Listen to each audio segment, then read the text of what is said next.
So, I went to a class from Rabbi Ephraim Ehrenberg, and he talks about energy. The light in the vessels, the energy and the containers.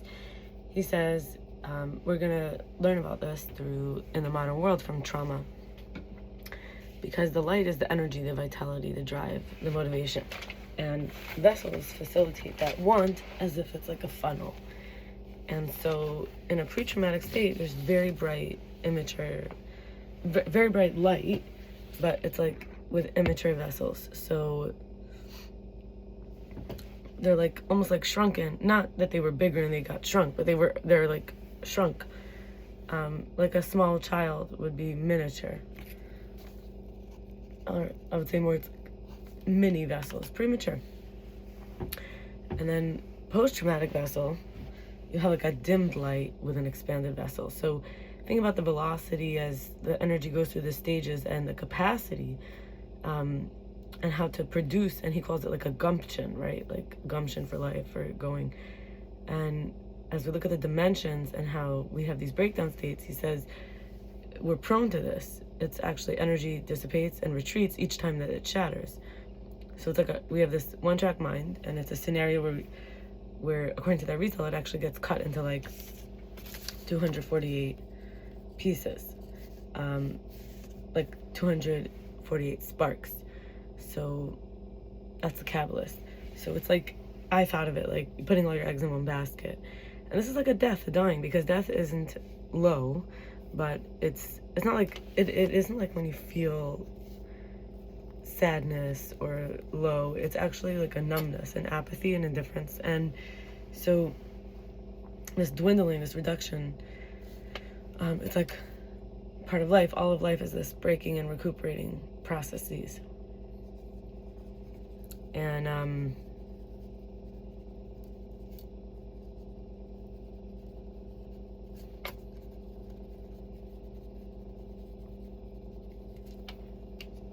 he says that like there's this seminal state, inherently unbalanced, chaotic, and unstable. It's fragile, and there's a disillusionment that happens when it gets thrown off. It doesn't go its way, and there's a peeling and then a narrowing, and it's like a rectification. Now there is required, after the loss, a compromising our values of what we wanted. And he gives a lot of examples, like somebody didn't get into college they want, or the candy that they wanted, or the partner they want.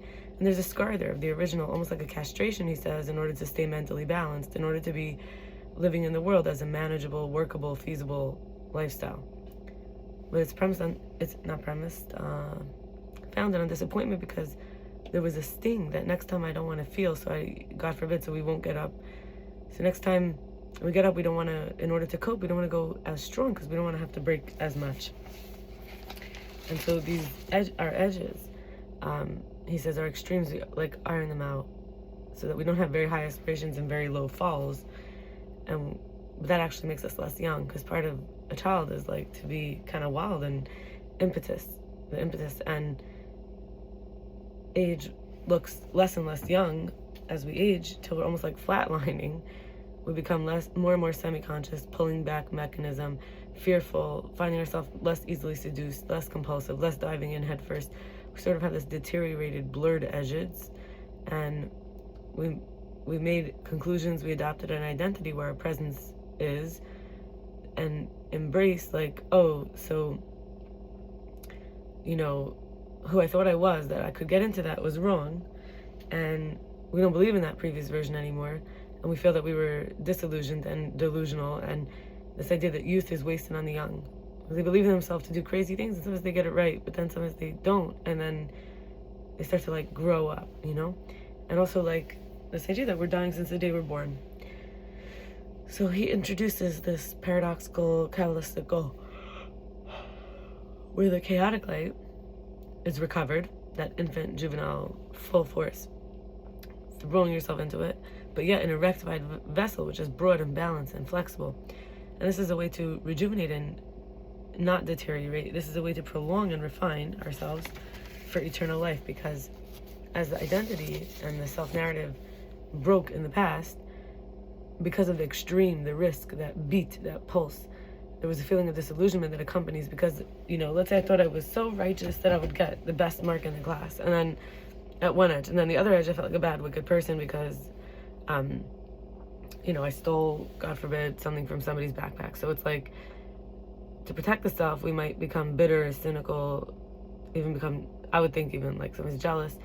And this is where we're able to pivot, right? If we stop having to have only one side, like if we could find an identity that fits both, so we can manage to compromise and if instead of compromising, overly managing and like overly self-compromising, self-anticipating, we become kind of mundane and lack of presence. So he offers that instead of adopting this, instead of going to one side or the other, he's calling it highs and lows, but really it's the extremes. It doesn't matter which dimension, which axes.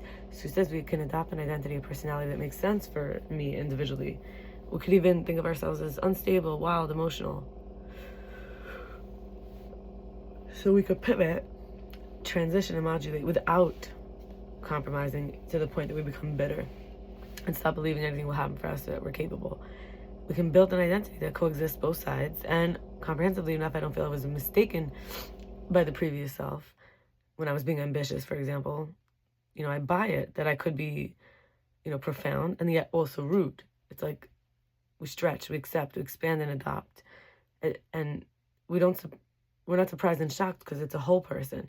We're not convinced we're only one side or the other, and it's not only containing in it, but even enhancing it. So it's not only that we contain extremes, we even enhance our extremes. We drive even stronger, aspire even more. And instead of fear of the edges being exposed, becomes something where we can meet our highest and brightest and develop it, and our darkest and deepest and develop it. And think of the word development, I'm thinking of like the light and the dark is with the negatives, for the film, you develop it. So anyway, you can iron out your edges as soon as it's possible. In other words, you don't wait till you're disillusioned and in pain, but this way you could identify and explain yourself to yourself well enough that you could catch on easily, and the edges make perfect sense, and we maintain those boundaries and then expand wings and recuperate our edges. We reach this realistic proportionality in our personality, because as algorithmically or as a rule, the archetype, we tend to go towards aging as a human. However, we don't need to go more than necessary, so we can have a capacity to be stepped on when we're down and be excited even further when we're uplifted to the extreme. It's the way we can enhance our motivation and deepen the hollow sorrow parts. And we don't have to have a two sides as contradiction, but rather there's this conscious initiative, this intervention of the self-concept of self-understanding that's required in order to prevent the default, which, shrinks or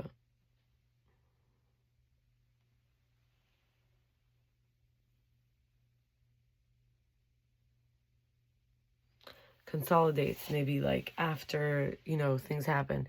And so we can observe the phenomena and find a way to knead and soften, the binary, so that the finitude can contain the infinity. And then we find the recipe that can tolerate more than its critical mass and exist paradoxically. It's sort of like the quantum reality, where it's like everything's being held almost like beyond the capacity. And this, we can live in this paradox. That's really, I would say, what someone told me is godliness. But anyway, I went to workshops instead of 12-step meeting, and I was realizing I might need to only be with somebody who's in recovery, because it takes time for clear intentions and letting go of separation to happen, so that somebody could be comfortable with their edges, like somebody who goes inward and sees their darkness and their light, and is willing to work in these ways, like somebody who's dealt with a lot of their trauma, and they're not just indifferent or bitter, cynical. In other words, somebody who, there was this man I was involved with from California for a while, and I felt like he wanted a mother that he never had, so that he could but it started hurting me, and I felt like I was insignificant when his low self-worth made him not appreciate my time and energy and interest and my expression. I won't say it's only that he's entitled, it's that I didn't get the curiosity, effort, or warmth or investment from him to bridge the gap. I don't know how it got to that place. because it didn't feel like it was always like that. And then maybe my perception is I want to love and respect, but he wants to get away with the rejecting and disappointing because he couldn't with his mother. But I feel like he's making a bad karma for himself. And I felt like his inner child, my inner child, kept fighting, and his trauma and my trauma were talking. And it felt like giving up on him is giving up on a piece of him that that's me. And I returned to the fact that I want mercy, not judgment. I wanted to, like, so I kept feeling like I had to keep blocking him after lashing out, complaining, cursing out of desperation for that control, because it was like a way to get my energy back and bring it into the relationship with my higher power, with Hashem. And I was recognizing he is like a little boy, immature, lacking capacity, because that's what works for him as an addict who still suffers. In other words, the trauma, right? So I can't look to somebody whose vessel isn't stretched and is scarred to be flexible with me, right? And so I really want someone in recovery, because I don't know what to do about dating in general, because each time it seems like I join another 12-step program, they say you should wait a year before you get into a relationship. But at this rate, every time I join a new program, I'll have to wait another year. But I realized I have to give up on him, because I'm, you know, a lovable, valuable person who deserves to be loved and valued. But I wasn't feeling that way with him, because he couldn't love and value to me, like, what made me me. And this, like, wanting to spread my wings and have a personality that explains well into the edges, the light and the dark, and then having somebody who I felt like, you know, couldn't really work with his light and his dark. This is how it felt. And in a way, I sort of felt like, I think how I got into it was that at first it felt healthy compared to be with somebody who was a little avoidant and passive aggressive, because I was used to being with like the more aggressive, intense kind of energies. So maybe the idea here is balance. There's got to be somebody who's like assertive and self-aware, but not like too aggressive and intense, and also somebody who could like compromise without just being like a people pleaser who ends up resentful and avoidant. And this is because maybe people are trying to be someone who they're not, and they don't have the right self-identity. So we'll stop there. I wish everybody a good week, and may we have the strength to keep stretching, and may we have the ability to love and be loved, and to be kind to ourselves, so that we could